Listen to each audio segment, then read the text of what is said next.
হজরতে আবু হুরায়রা রাদিয়াল্লাহু তাআলা আনহু থেকে বর্ণিত, তিনি বলেন, আমার খলিল ও বন্ধু অর্থাৎ রাসূলুল্লাহ সাল্লাল্লাহু আলাইহি ওয়াসাল্লাম আমাকে 3টি কাজের ওসিয়ত অর্থাৎ বিশেষ গুরুত্বের সাথে আদেশ করেছেন, আর আমি মৃত্যু পর্যন্ত ওই 3টি আমল বা কাজ পরিত্যাগ করব না।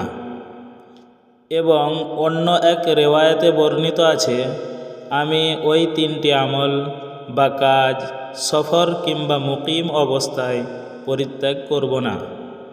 1 নাম্বার, প্রতি মাসে 3টি করে অর্থাৎ আইয়ামে বীজের রোজা পালন করা। 2 নাম্বার, চাষতের 2 রাকাত নামাজ আদায় করা। 3 নাম্বার, ঘুমানোর আগে বিতরের নামাজ আদায় করা।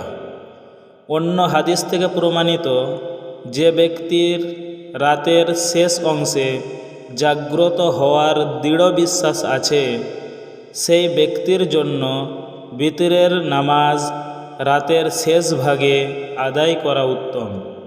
সহিহ বুখারী হাদিস নম্বর 1178 ও 1981।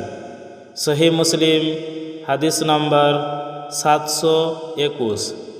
সুনানে আবু দাউদ হাদিস নম্বর 1432 ও 1433। সুনানে নাসাই হাদিস নম্বর 1677। সুনানে দারমি হাদিস নম্বর 1495।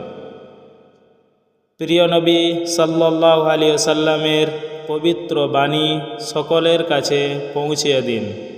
আদর্শ জীবন চ্যানেলটিকে সাবস্ক্রাইব, শেয়ার, লাইক এবং কমেন্ট করুন।